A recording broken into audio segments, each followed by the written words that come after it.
Anybody can go to therapy. It's a place to build the relationship with yourself. It's not a place that you can only go if life is hell. I hope people don't wait until that point.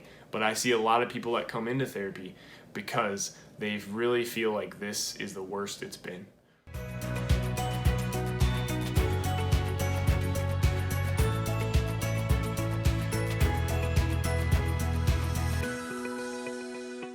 Hey everyone, my name is Adam Cross. I'm an associate marriage and family therapist in Southern California, and I am a youth minister at my parish. And today I want to talk to you a little bit about why I was afraid to go to therapy.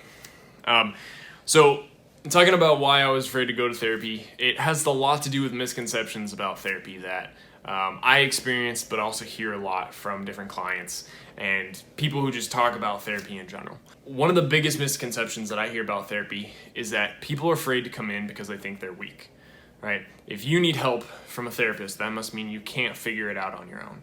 You're not mentally, emotionally strong enough to figure it out and you need someone else's help, right? That's a huge misconception because most of the time, I think, and I learned this the hard way in school, is that when we ask for help, it's actually a moment of strength to admit, hey, I don't have all the answers. Hey, I am struggling and I could really use help. Asking help from a teacher, I guess, isn't really considered weak in school, but when it comes to life, emotions, thoughts, relationships, people have this idea that it's a sign of weakness to ask for help. But really, asking for help is a sign of strength. It's a sign of self-awareness and action towards improvement and growth. The second misconception I've heard is that therapy is a waste of time and money. And this is easy, even when I started going to therapy, this was easy for me to fall into too. Therapy can be an investment. Therapy can take time away from work, family, activities that you enjoy doing. And sometimes people think it's a waste. But here's the thing. Therapy is an investment. It is an investment of your time. It is an investment of your money into your well-being. We invest in stocks. We invest in companies. We invest in a lot of different things. Do you invest in yourself? Do you invest in healthier relationships, healthier marriages, healthier families? Because if your family matters, if your mind matters, if your well-being and living a fulfilling life matters, then therapy cannot be a waste of time. It cannot be a waste of money. There's no amount of money that can buy peace, not just of mind, but a peace of soul, and knowing who you are, and what you're made for, what God is calling you to be. So, therapy is not just a waste of time and money. And it can feel like that sometimes, but it is an investment. Another misconception I commonly hear about is that you could just talk to friends or family, right? Just have a good person to talk to. And family and friends are always an amazing support. And as a therapist, I always look for who my clients have supporting them because it's key, it's essential for healthy living. But here's the thing. If we're looking for an objective voice and an objective person to guide us, then therapy really is what we need. My role as a therapist is not to give people advice, but to walk with people, to build a better relationship with themselves, to understand what's going on with them, to look at that, and then to be able to make better decisions based on that self-awareness and that relationship that they now have. So it's different, it's objective, it's a whole different type of relationship than just family and friends. Therapy is going to be a different context where the therapist is going to help you look at what's going on under the surface, look at your past, and look at where you want to go in a very personal way that maybe family and friends won't be looking at so much. Therapists know what questions to ask and can help you navigate what's going on. The other misconception that I had definitely when I was first going to therapy was that my family and friends were going to look at me differently. And that's a big fear. Like talking about your therapist, that's a scary thing because that poses a lot of questions. But again, therapy itself is completely confidential. You don't have to tell anybody about it. And you can even talk to your therapist about how to talk about what's going on in therapy and how you can take that home or take that out of just the therapy office. There is a lot of stigma out there about mental health and searching and getting mental health services.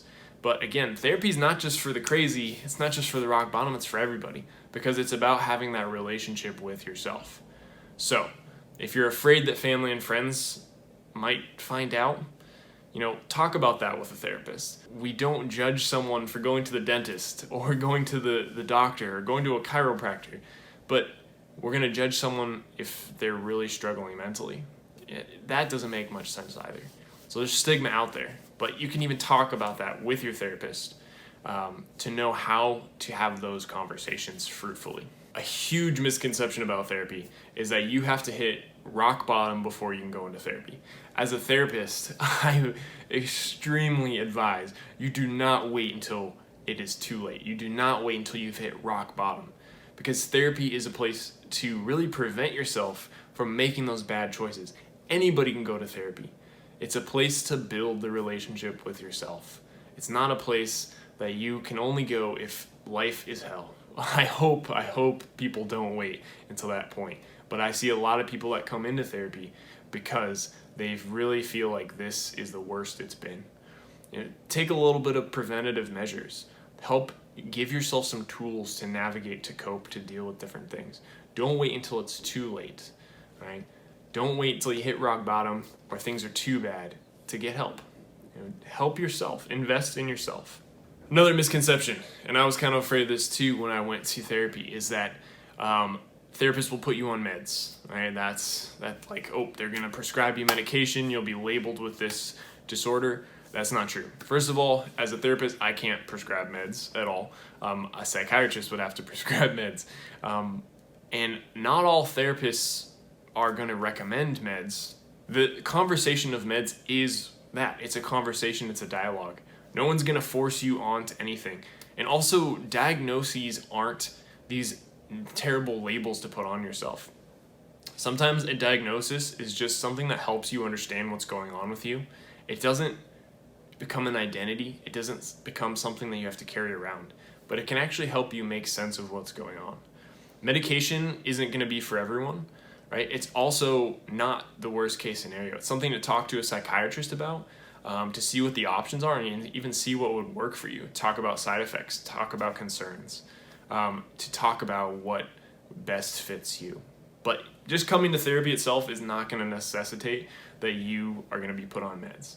Another misconception is that a therapist will solve all your problems. That a therapist is a guru, has all the answers, all the life experience, and they're just waiting to solve and fix your life. I wish that was the case, and I tell my clients, I do not have all the answers, I do not have all the great advice. Again, therapy is a place to build a better relationship with yourself, and therefore the role of a therapist is to walk with you. Walk with you in building that relationship, to understand what's going on under the surface, for bringing and making the unconscious conscious so you can unpack it, process it, make sense of you, and therefore make better life choices because of it. Like, that's my role as a therapist. It's not to fix people, it's not to solve problems, but it's to walk with people. It's a relationship, it's a journey.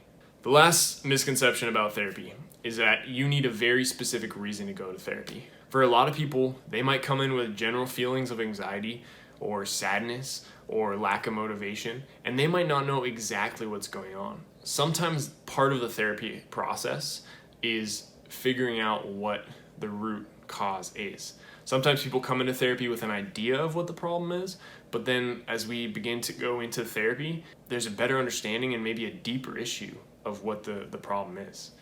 So you don't need a very specific reason to come to therapy.